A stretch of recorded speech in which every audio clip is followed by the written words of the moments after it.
Travis and I are freshly back from the Collision Conference in the Big Easy, and Travis had more than his fair share of shrimp. Grilled shrimp, fried shrimp, shrimp gumbo, had some shrimp cocktail, shrimp lasagna. We had the opportunity to take the stage and talk about the future of crypto, as well as attend some great parties and hang with cool people, because that's what we do. We also had the chance to sit down with Arsha Lal, part of the blockchain development team at IBM. Big Blue's got a lot going on in the blockchain space, and we discussed the full spectrum, including IBM's relationship with stellar lumens. Bad crypto collides with the future of technology at Collision, and New Orleans will never be the same. Well, Bourbon Street will still smell like somebody puked in your living room, but that's not our fault. Cue up the Zydeco and grab a bowl of gumbo. It's episode number 122 of the Bad Crypto Podcast. 5, 4, 3, 2, 1, 0, ignition. Who's bad?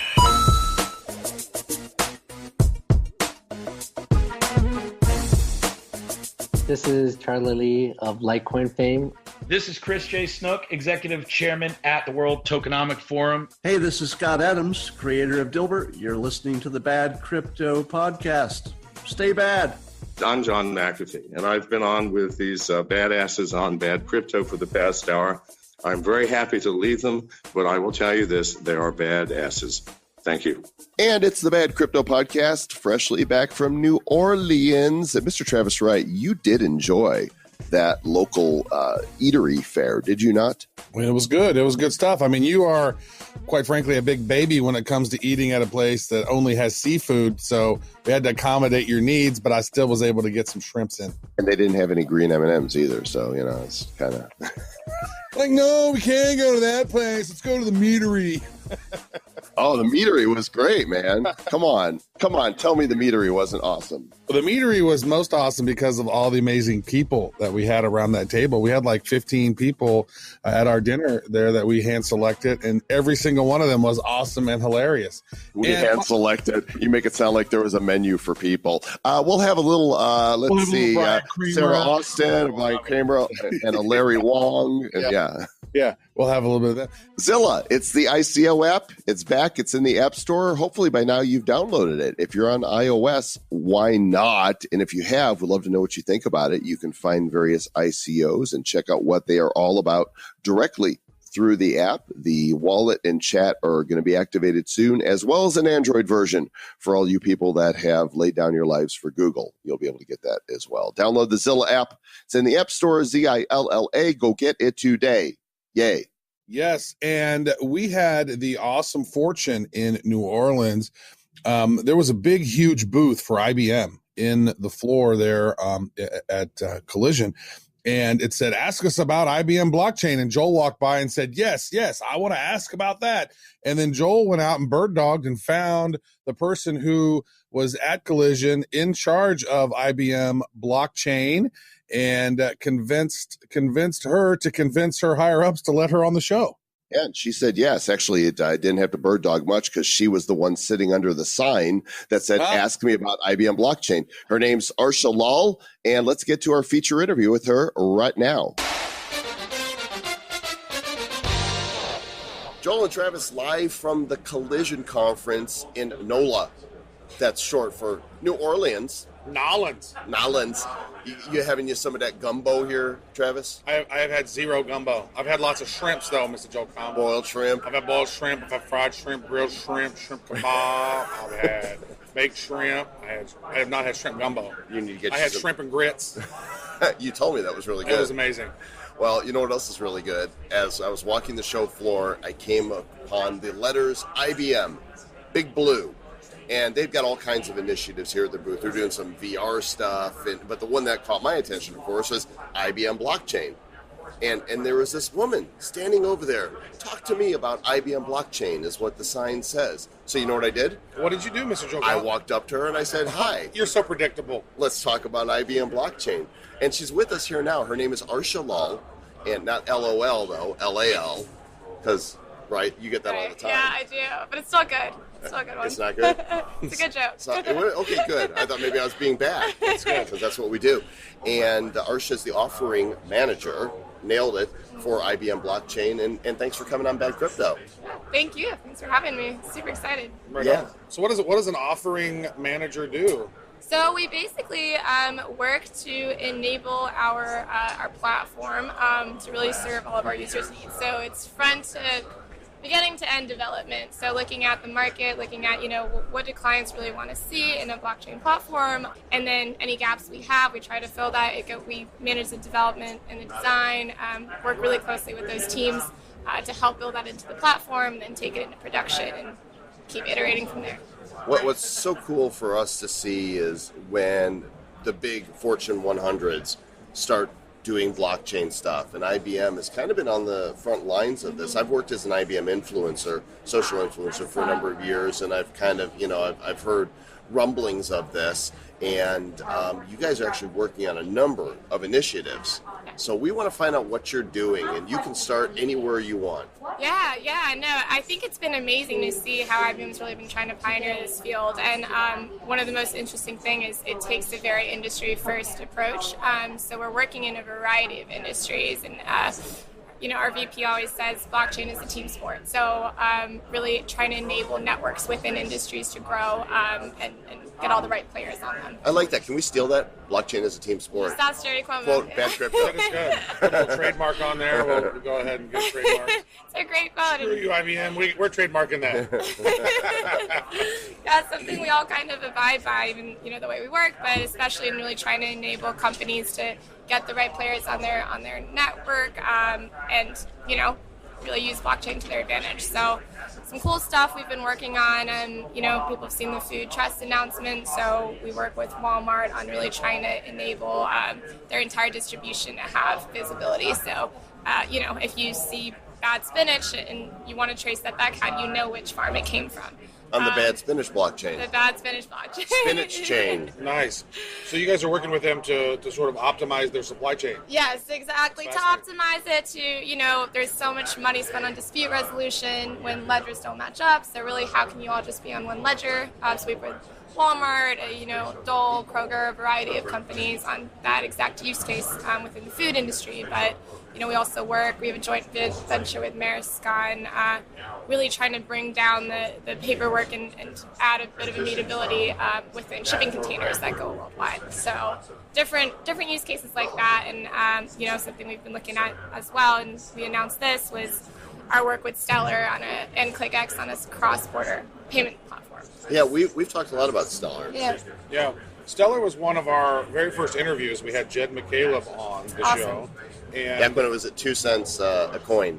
Yeah, maybe a little bit less than 2 cents a coin, like a penny and a half or so, 3/4 or something. Yeah, it was really super cheap, and they gave us a bunch of them to give out, right? And so that was like our first really cool giveaway. We were giving out Stellar Lumens at basically $10 worth of free Stellar Lumens, which are now like $200 and something worth of Stellar Lumens over time, right? So talk a little bit more about the partnership that you guys are working with them, because that was one of the things that made me go, oh, IBM is going to start working with Stellar Lumens. I better start collecting more Stellar Lumens before more people figure out about that. Right? You become a Lumens pirate. I was a Lumens pirate. I got lots of pirate booty. Yes. Yeah. Again, it's all based on this philosophy that how do we work with the right people? So there was different ways to do that, but within the cross-border payments area, we saw Stellar as a really good way to start to do that. So why? What is it about Stellar that really caught IBM's attention? They just stood out as a place to do real-time transactions and secure transactions, and someone we had a good relationship with as well, and wanted to kind of work to create an industry solution. That's really, I think, the focus is focusing in on that exact use case, and they were very willing to do that with us. What did you see what was the problem that needed to be solved, and in what region, was this that needed to be applied? I think just really creating a bridge for a digital asset bridge for those real-time payments. I don't think it's necessarily an industry, a region, as you said, worldwide or anything like that, but across the world. Really, how do you get how do people trust that payments are going across borders, and bring a little bit of security to a currency? Sometimes people aren't immediately trustworthy of any cryptocurrency, but like, how do we work to make that a tangible product for this industry? So, Joel and I have mentioned that a lot. I mean, we've even showcased that to people when we're showing crypto, like, look at this, boom, Stellar, you get it, and you get between 2 and 3 seconds, you get, here it is, it's in our. So that makes sense. You guys would use that, but one part of me says, okay, you guys are IBM.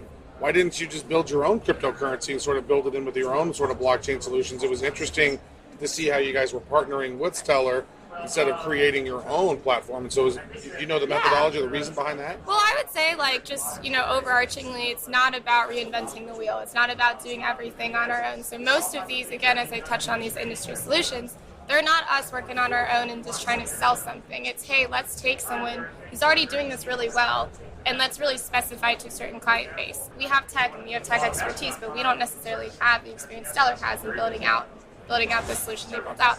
So how do we really work with them together and do something? Again, it's a team sport, so how do we do this better together? Do you wear uniforms, like with numbers on them? I wish we did. I Yeah. I might suggest maybe blue and white, right? And we got jerseys going. Yeah, that's one thing that's great about Jed, is that not only did he found Stellar, but he also was one of the co-founders in Ripple, and then he also was one of the original co-founders of Mt. Gox, right? And so he has a nice career arc, what he learned from Ripple, and said, well, let's, because Ripple's really sort of centralized, right? This is basically here's our own sort of very centralized, and it seems like that's like banks kind of like it. It's very centralized, where, he saw it as let's make it more decentralized, and so Stellar is a very interesting platform. So what are some of the things, that you guys, or some of the use cases that you guys are finding, or some of the cool projects that you guys are working together with Stellar? Yeah, so I know as far as Stellar, this is just something we're driving. I'd say, independently, we are looking at a ton of other industry solutions and seeing how we can partner with people in those places. So, something that was announced recently and getting, I can talk about Stellar with the cross payments, but with identity. So, everyone's really talking about identity now. How do you have this concept of self-sovereign and the ability to really own your own identity? Another new industry case we're looking at is we partnered with the Sovereign Foundation as one of their stewards. So really pioneering this fact that, hey, we're also looking into this industry use case and we're partnering with the right people to do it instead of, reinventing the wheel and trying to do it all ourselves. So has this partnership, has this activated yet? Are they actually implementing this, or cross payments taking place? Yeah, so we're already in production in 12 different currency corridors, and we're using Lumens as that asset bridge. But again, seriously, still trying to work together to create something that's more robust, and we'll see a lot more coming out about that. So if this goes well, as obviously all parties hope it does, then we're talking about potentially global. Yeah, hopefully. And so, one of the things that we talk about, even when we're doing our presentation tomorrow, there is so many industries that, blockchain can impact. Not just finance, right? Not just supply chain. So what are maybe some of the other areas you guys are looking into that you are thinking about or are implementing or whatever? Yeah. So I'd say first and foremost, something we're into is just enabling people to target whatever they see as the most important use case. But you're totally right about that. I mean, I was at a humanitarian conference on Friday talking about the refugee crisis and the fact that one of the biggest proponents of this crisis is that people don't have an identity when they're just washed up somewhere. But how do you use blockchain to give someone an identity in a safe way within the refugee sphere that people can access to get the right things that they need and they're enabled to get as a refugee? So, and that's something, we don't even think about off the bat when we think about banking and we think about supply chain and these big, business cases, but there's humanitarian cases as well. And so, you already have ID 2020 with the UN and Accenture and Microsoft looking into that, but solutions like that. What about voting? Because it seems to me that voting should totally be on the blockchain. Yeah. I think right now it's really driven by who's most ready to adopt it. I think we see things like that that are really tied into government is a little bit more of a barrier to entry to bring blockchain in. But some of them don't want it. yes, right, yeah. But I think 100% when you start to see this domino effect of, we already have banking almost really, really embracing it, and you have supply chain embracing it, then what's going to come next is regulatory industries kind of embracing it, governments being a little more open-minded to it, and then we might have use cases like voting that's come up very often, but been a little bit hard to enter that market. So let's talk about some of the other initiatives that I know there's a lot of them. Yeah. In fact, I see a big list in front of you, but there's some that you think are more exciting than others. So what's one of those? Yeah, so I talk a little bit about IBM and Everledger because I think that's just a great use case. So they work on a digital ledger for luxury goods, but specifically kind of starting with the diamond industry, and how do you make sure that you can see the provenance of a diamond across all the different places that it's interacting with, and all the different transactions going through to get it to the final source. It's called Everledger? Everledger. Are you partnered with it? Okay. Yeah, so working with that, and obviously diamonds is a multi-billion-dollar industry, so it's really interesting to add a little bit of legitimacy. Oh, you don't get your diamond from some war-torn area or whatever. Blood diamonds. Exactly. Yeah. So really, it was created to make sure that the diamonds you're getting are not from areas of conflict, which is a really great. There hasn't been a good way to do that earlier. You get companies trying to provide certificates and stuff like that, but really, how do you know for sure? So you engrave it with a little QR code at the bottom of the diamond or something? Number. I'm pretty sure there's some sort of number goes. It says IBM. IBM certified diamonds. Yeah, that's one thing that to me is having done research on De Beers and how basically they just found another big diamond mine. They go in and they buy it and then they suppress the amount of diamonds. That way the price can come out. And actually, diamonds are a girl's best friend or whatever. And then basically the fact that wedding rings was a De Beers marketing campaign. Yeah, basically, there was no wedding ring, and that was not biblical thing. It was basically, hey, you need to get your girl 2 months worth salary on your diamond ring. Right. And so, how much do you really love her? How much do you really? 8 months worth of diamond rings, plus then years after with the divorce.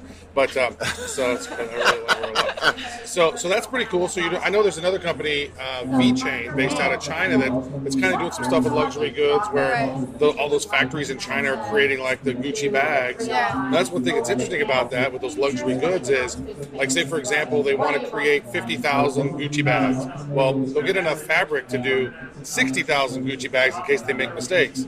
So then they'll do those 50,000, and then those same factories who made those legitimate Gucci bags will now make black market Gucci bags that are then for sale in like Shenzhen. And same fabric. Same exact bag, same exact fabric, same exact company who made it, but it's a fake one, and you can get it in Shenzhen, China for like 20% or 10% of what you would normally. But it's not fake. It's real. It's a real. It's just not officially licensed. It's not officially licensed, but they can start putting those on the blockchain. That way, you know that those are not. So that's a great use case. Right. Yeah. And I mean, I'd say the same for any luxury good. I had some great conversations here at Collision about wine and about fine art, and there hasn't been anything except for a middleman so far. Like there's some sort of auction house, and when you really think about it, that's really where the value of whatever you're selling is coming from, is whoever's kind of pioneering that purchase. Or you like running that guy with all those watches. Like a Rolex. Or whatever's in their jacket.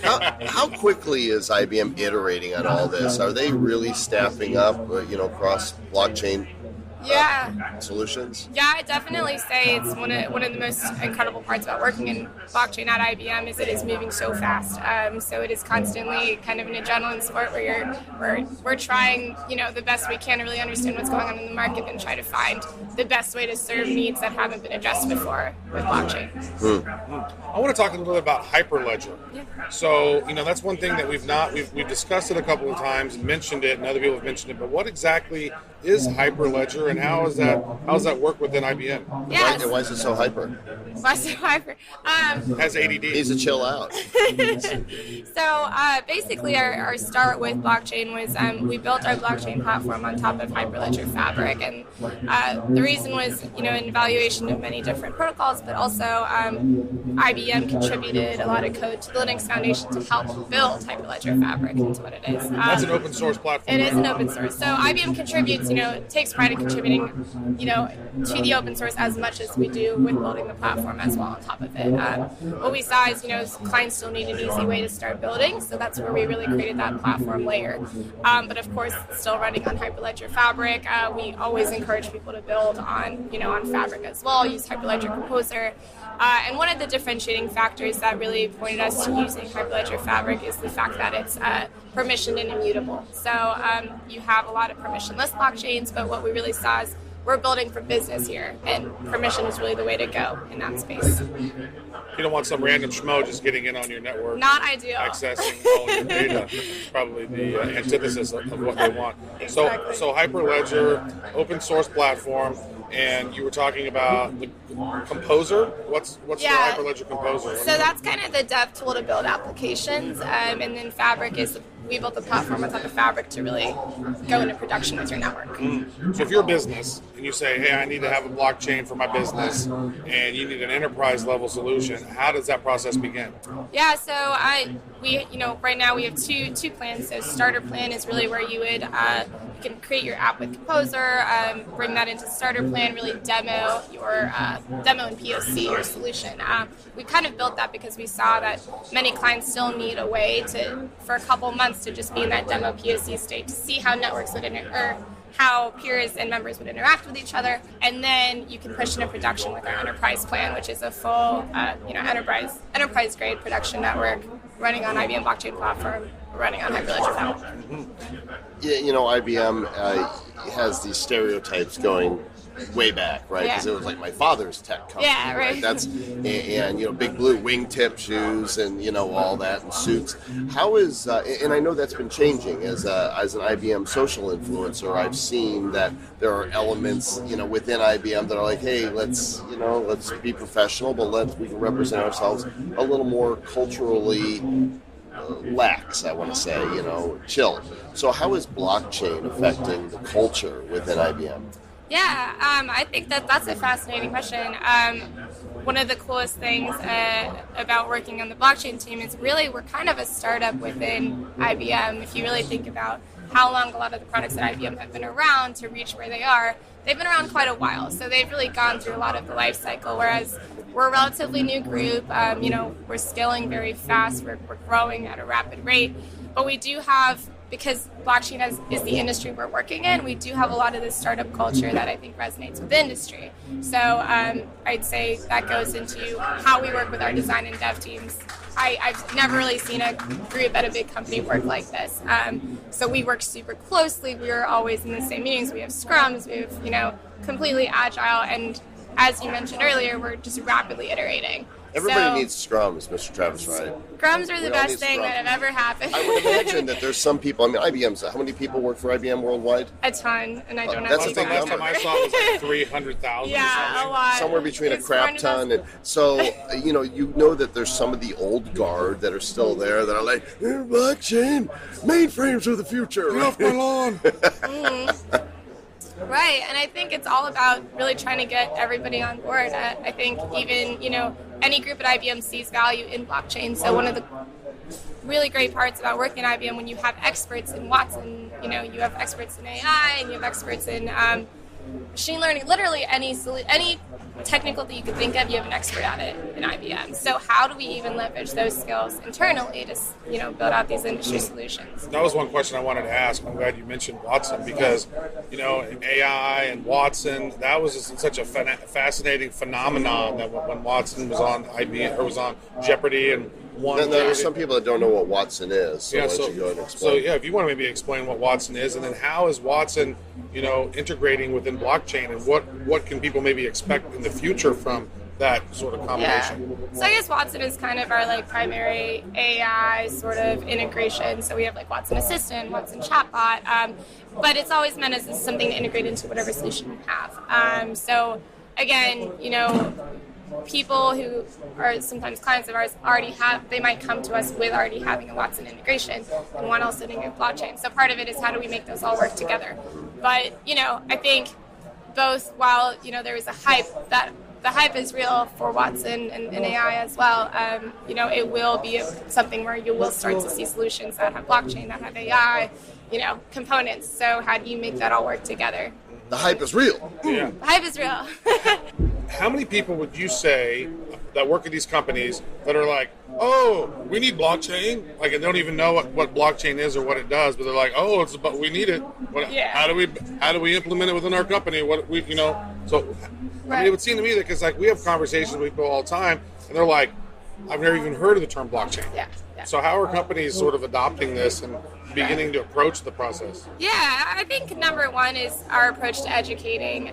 So it's been great how IBM's taken a stance on the developer marketplace and saying, hey, we're going to just put out content to educate the masses, because as you said, there are still a lot of people, and we all work in this industry, so for us it seems weird that people don't know what blockchain is, but a majority of people still don't know what blockchain is, right?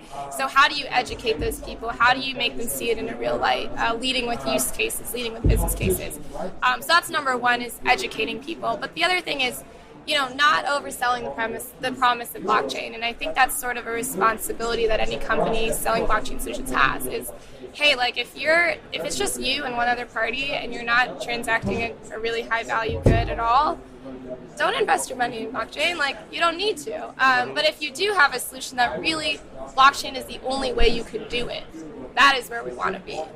So I think that, you're right. It's a little bit of a tourist mentality right now, but something that we're striving to do is how do we really target the people who are going to disrupt their industry? How do you present? Somebody, as a newbie says, what is blockchain? Yeah. Without going textbook on them, because even in the textbook definition, it's really easy to lose people.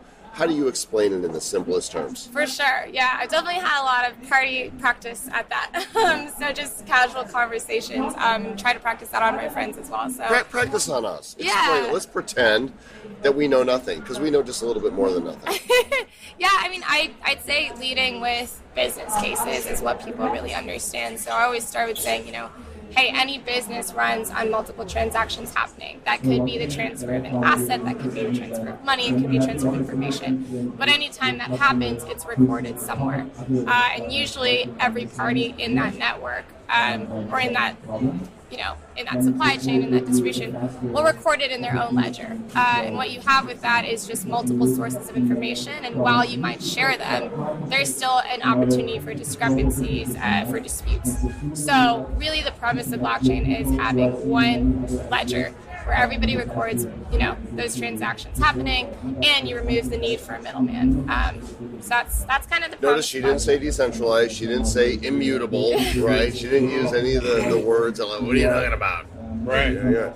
My next question is about, so you guys don't basically have the IBM coin, right? So like with the Bitcoin blockchain, every 10 minutes the block is solved, and then boom, 12.5 Bitcoin pops out. So when you're working in a project within an enterprise level business, how does the consensus work and the block solving, and is there a reward, or what's the mechanics of that? Yeah, so what we really focus on is how do you get the right people in the room to create those consensus, to decide on consensus. So, I mean, some of the services we provide at the IBM Garage is literally bringing companies in, sitting them down at a table and saying, how would we architect the solution? What do you guys think is a good consensus algorithm for you? Because someone is creating that, someone is putting that into the contract.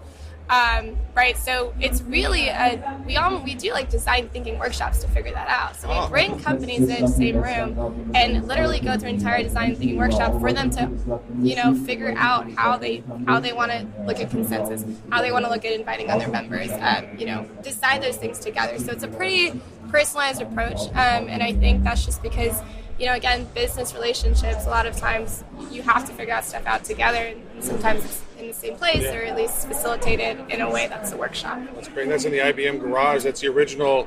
Yeah, IBM Blockchain Garage. Mm-hmm. Very cool. Yeah. Very cool. Where's that located?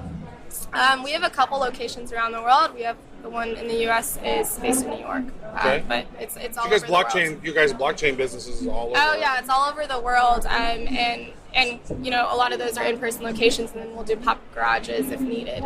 But really, what I think is fascinating about that is we're taking design thinking and literally using it to solve these big problems. Like, how do you as these huge companies decide how you want to, create your consensus algorithm? Mm-hmm. How do you do that? So, yeah. That's one thing that I think about too, about blockchain, cryptocurrency, sort of consumer rewards? Because imagine every time if you bought like an Apple computer, right? You bought a MacBook, and and I don't know how many MacBooks I bought over the years and all the different Apple. It's like if I had instead invested in Apple stock, I would be way better off instead of being a consumer. And so now we're looking at a scenario where some companies are kind of taking that approach where it's like you're a consumer and you're kind of an owner in the company because you support the business. Are you seeing any of that kind of stuff popping up with the companies you guys are working with?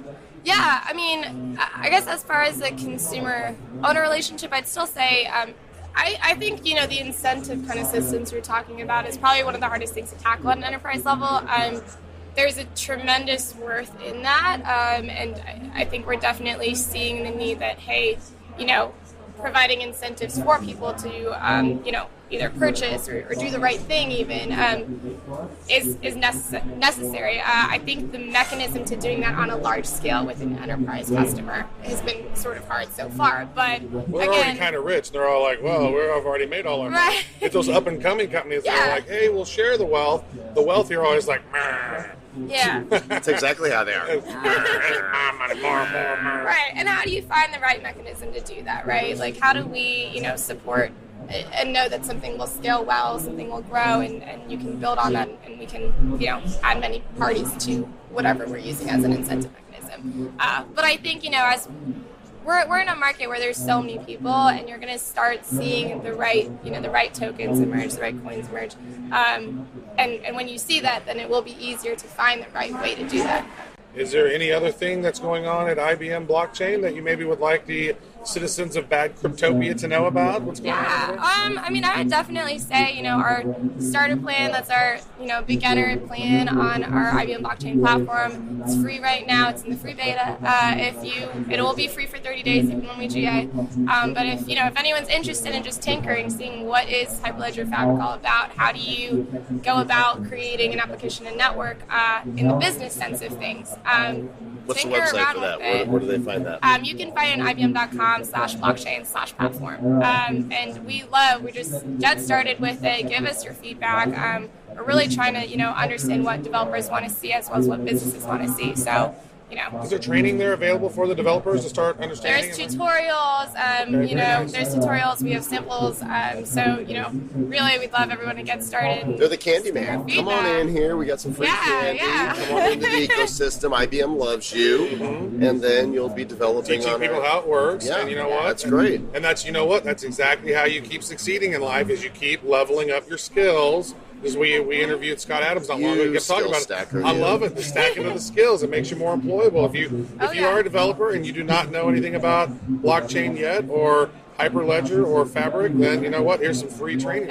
We're here to enable you as best as we can, enable your businesses. So. You obviously know a lot about blockchain. Are you a fan of cryptos in general? Do you like, Bitcoin and to dabble? Right. Well, it's interesting because I started actually in enterprise blockchain with IBM, and I didn't start at all in crypto. And then I was kind of like, hey, what is this all about? So I think it's a fascinating space. I think the innovation happening is just really thrilling to see, and meeting people who have really great ideas, for solutions is awesome. And I'm really excited to see how it evolves. I think, it's a proliferation of cryptocurrencies right now, but really, is something going to win out? Is something going to be more adaptable for businesses?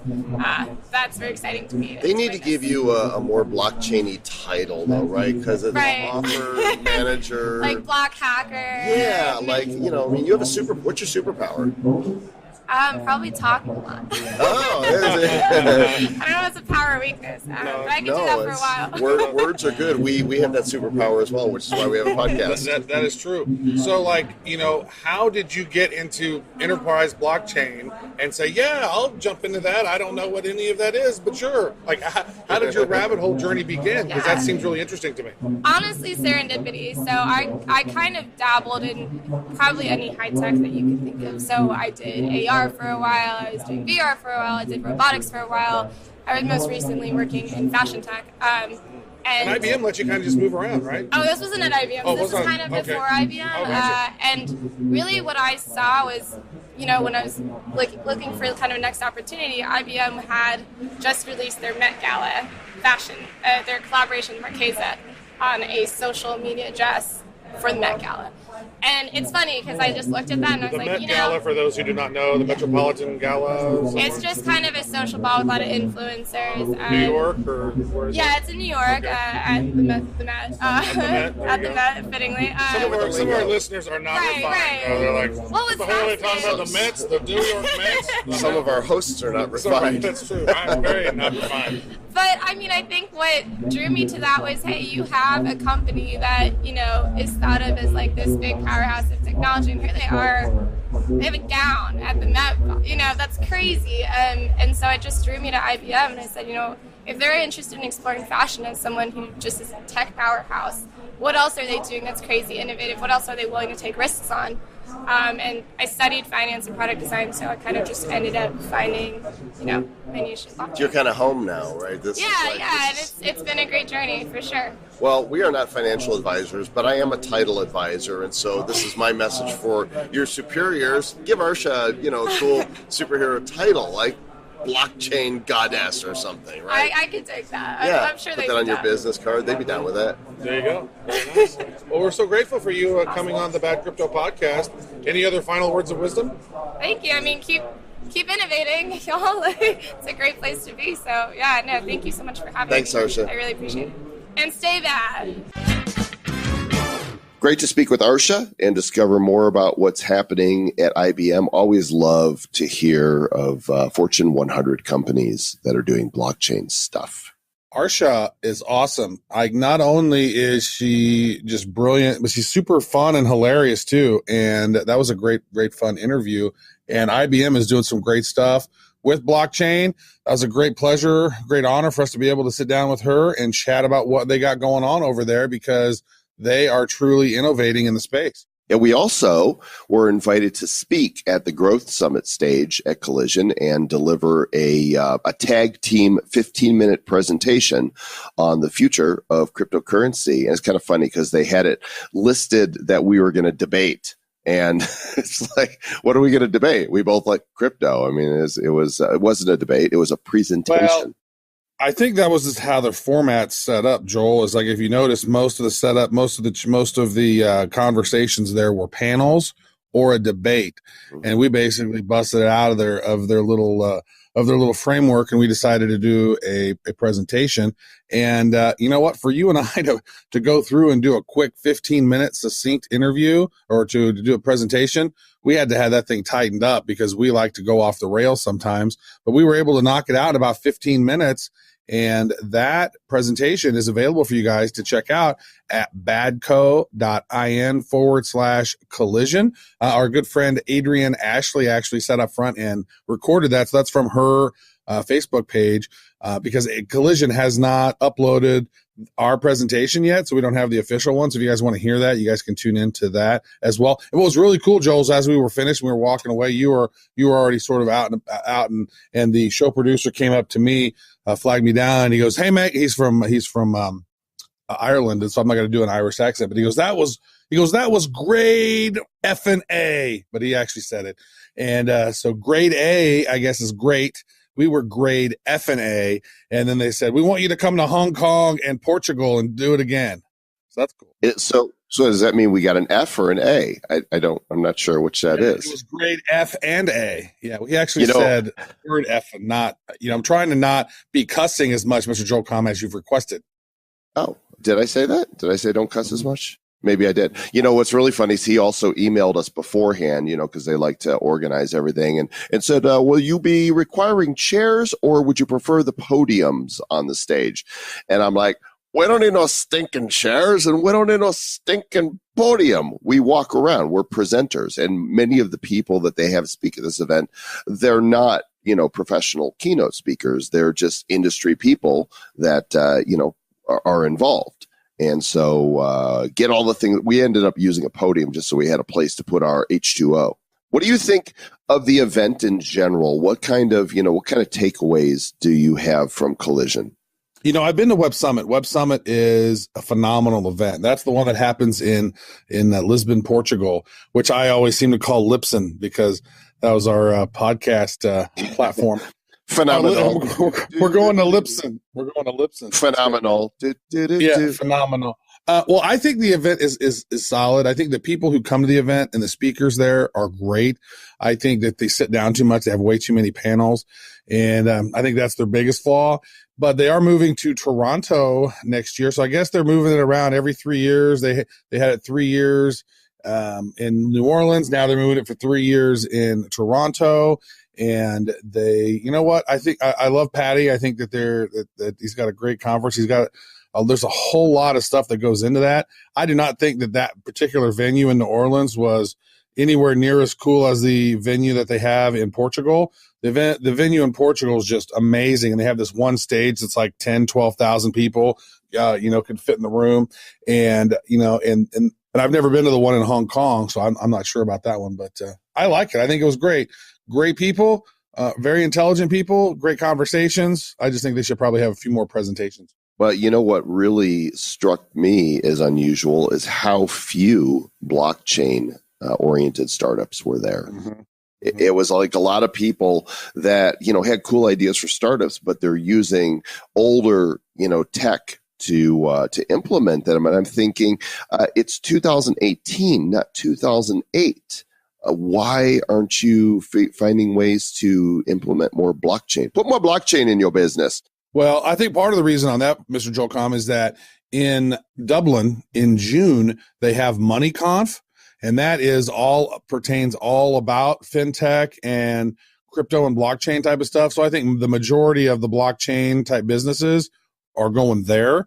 I don't know that for sure because we're not going there, but probably a good one to go to. Now, yeah, that's one thing I noticed as well. I was talking to a lot of these businesses and I was like, oh, so you're doing that? And are you putting blockchain? Are you using blockchain at all? And they're like, no. And they'd look at me like I was an alien. And I was like, well, good luck with your business. Well, we are almost getting ready to get on a plane to head to Grand Cayman for the World Tokenomic Forum. Of course, we'll be back with another episode here shortly, and we'll be recording content at that event. We might even stream live from the beach if we've got solid bandwidth to pull that off. Yeah, so hopefully we can. Now, that's one thing about the Cayman Islands is that it is first world infrastructure because it has been owned by the UK, Great Britain, part of their Commonwealth for a long time. And when they were when the UK was going around everywhere and conquering everyone and making them part of their giant empire. That's one thing that's great about it is that there's like 15,000 banks there and you got super fast internet. So, and the whitest beaches, sandiest is beautiful. And what I love about the Cayman Islands is that it's kind of shaped like an off-centered C because it looks like way back in the day, like some asteroid or something hit it. And then it just, because there's this amazing bay. But when you're inside that bay there in 7 Mile Beach, that water is crystal clear and it is so still. It's like almost like sitting in a pool.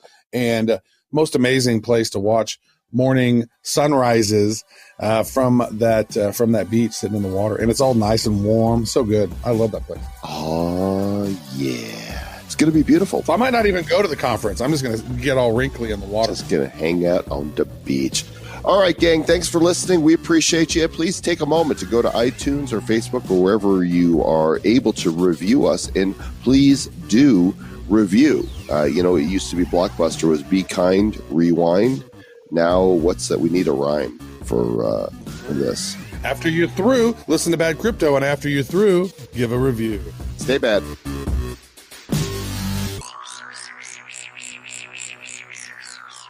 Who's bad? The Bad Crypto Podcast is a production of Bad Crypto LLC. The content of the show, the videos, and the website is provided for educational, informational, and entertainment purposes only. It's not intended to be and does not constitute financial, investment, or trading advice of any kind. You shouldn't make any decisions as to finances, investing, trading, or anything else based on this information without undertaking independent due diligence and consultation with a professional financial advisor. Please understand that the trading of Bitcoins and alternative cryptocurrencies have potential risks involved. Anyone wishing to invest in any of the currencies or tokens mentioned on this podcast should first seek their own independent professional financial advisor.